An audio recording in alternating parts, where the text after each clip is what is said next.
10-4 rubber ducky. Get rid of my headset here and let's go do some silage baling. We got a new toy and, well, she's dirty now. Let's go play in the dirt.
Today's busy. It's 34 degrees Celsius here, which that's a pretty hot day. For our American friends, it's 93 degrees. Harvest for us is in full swing.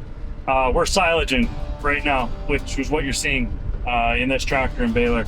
We're also baling green feed with a couple tractors and having a couple challenges there because it's a bit overripe as well. And on top of that, we just finished doing a few thousand small square bales. And for another good friend of ours, we had a situation come up where we were unable to finish with a couple New Holland stack liners getting this field picked up of bales.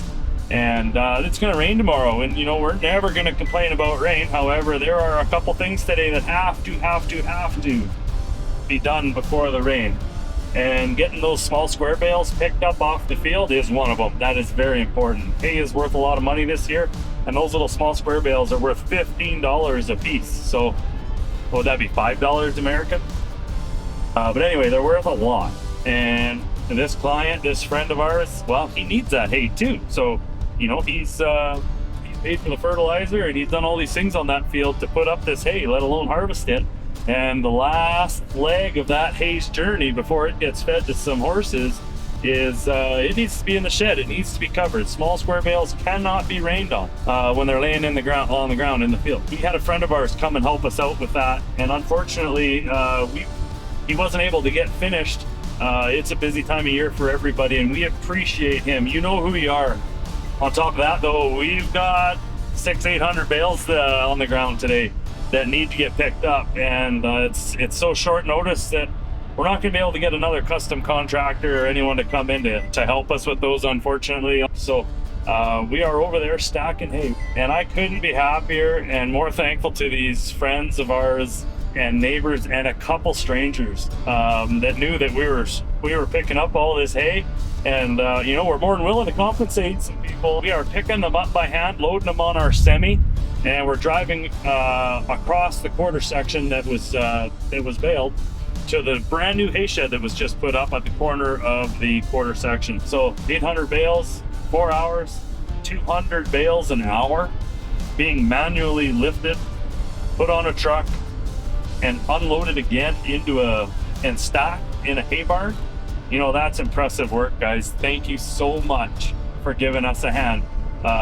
Whenever you need a hand, I'm all there. I'd love to repay the favor, and it's always fun get to know neighbors, and sometimes some of the people today help and aren't people we see very often, and they jump to the plate wanting to help, and I look forward to the day I can jump to the plate and help you guys out. So thank you very much. You've really helped us out. We are going to move across the street, well, actually just down the road a little bit to another field here and bale it. It's a little drier. This field, we're going to call her quits because it's still testing a little high. It's getting into 60% range again, which is okay for pit silage, but for bales, we don't want any frozen bales in the middle of winter when this friend of ours is trying to feed them out. So we're going to move to another field where I'm sure the moisture's down in the 40s. So see you there.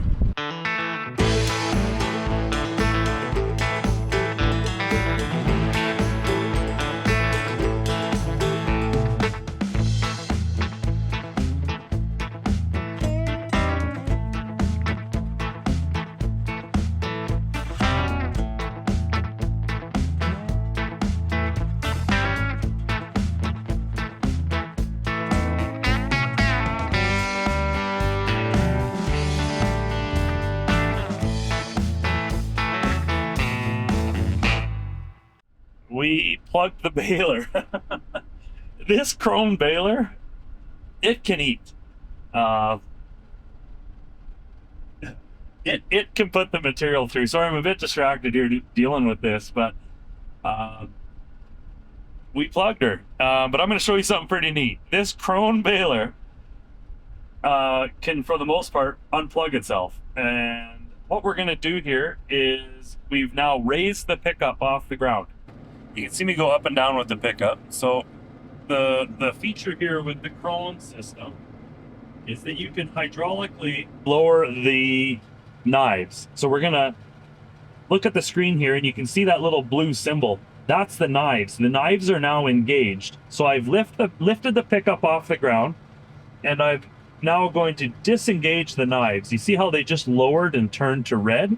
They are now disengaged. If any of you guys have ever had to unplug a baler by hand, you know what I'm talking about. It is not fun, and especially on a 34-degree day, it's a grind of a project, and hot and sweaty and a bunch of dust sticking to you. As soon as I heard that plug happened, I turned the pickup off immediately.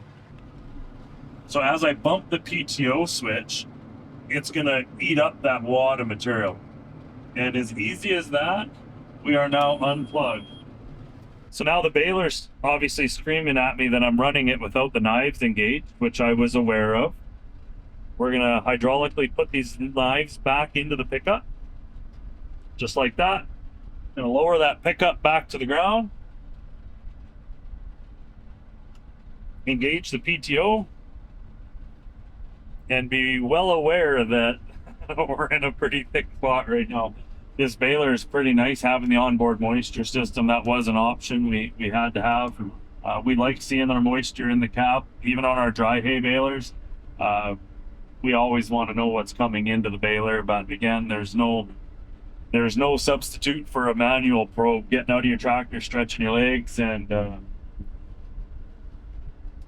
probing a bale with a moisture meter is by far the most accurate way to do it. Like, this bale is going to be hovering around low to mid 30s in moisture, which is perfect, nice and lightweight, but it's still going to have enough moisture to ensile in the bale. The other option we had to have with it was an onboard set of scales. So as the bale's getting wrapped on the wrapping table, that table has a set of scales in it. So right now, the last bale we just dropped was 656 kgs. It's really nice to know how heavy of material you're putting through and how heavy your bales are. Because as an example, this client, they'd like the bales less than 1,500 pounds. So, you know, right now we're hitting mid to high 1300s. Oh, look at that. We were just wrapping a bale and we ran out of wrap. So we'll get out and replace that.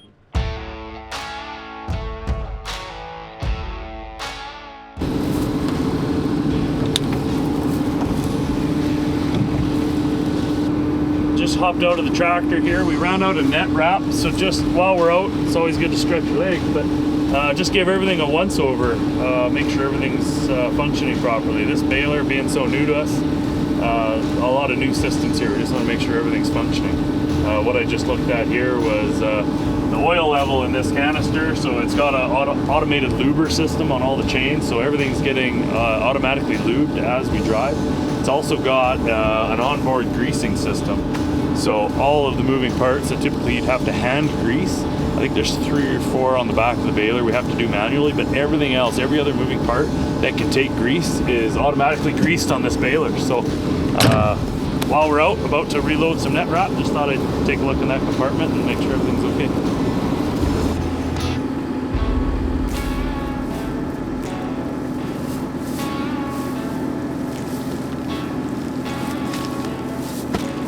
As we reload another roll, obviously this year we've been struggling with an inconsistent crop. This one actually is pretty good, but what we're going to do is just take a quick look, make sure we don't have too much chaff build up. The crop is either too dry or too wet, so when it's too dry, there seems to be a lot of chaff. So we're just going to make sure everything's moving freely and don't have any chaff interfering moving parts. This baler is obviously a combination baler. A lot of round balers, especially dry balers, have the net wrap system on the back of the baler. This one obviously is a combination baler where it has a wrapping system. The net wrap system has to be on the front. So a little different than what we're used to. And you know, at first I was a little intimidated about that net wrap system being on the front. Because obviously you have to deal with the front hitch and the PTO and a few things being in your way. But now that I've put a couple rolls of net wrap in this thing, it's actually not that bad and I don't mind it at all. So I always thought front loading net wrap balers were odd.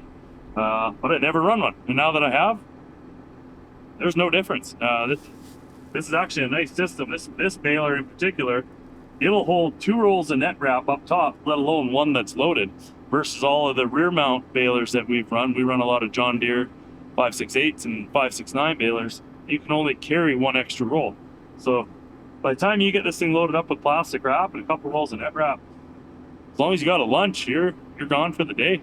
Speaking of running out of net wrap, I'd love to hear in the comments if I'm the only one that this happens to. When your wife or anyone in your life is about to bring you supper, you're always asking, maybe can you throw an extra roll of net wrap in the truck or the car or whatever they're coming out with. And my wife's pretty tough, but and obviously this is a 4-foot wide baler, and these rolls of net wrap aren't light. It doesn't say what it weighs, but you know, they got to be over 100 pounds. So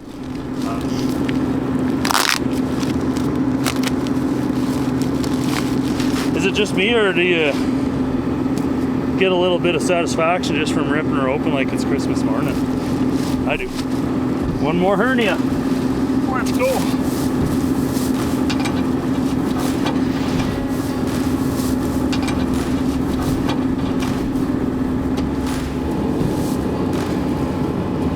So many steps.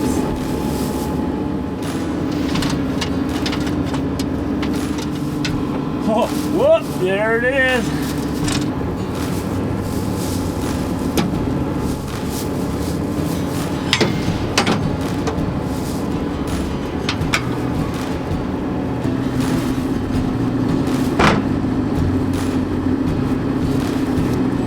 Don't laugh at me, it's only my 3rd time loading a roll of net wrap.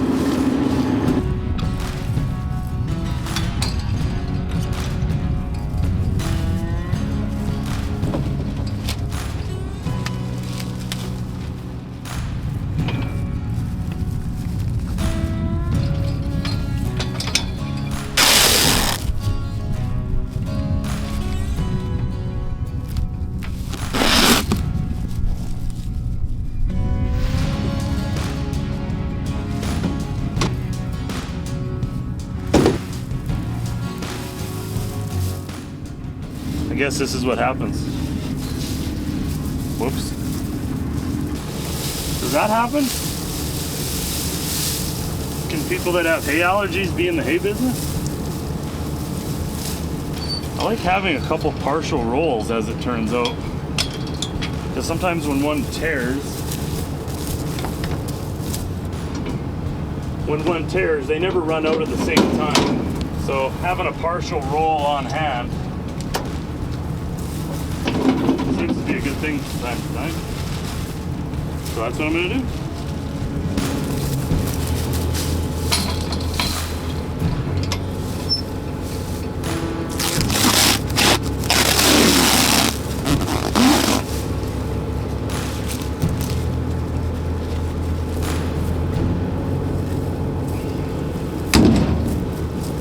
Can we say that's a wrap?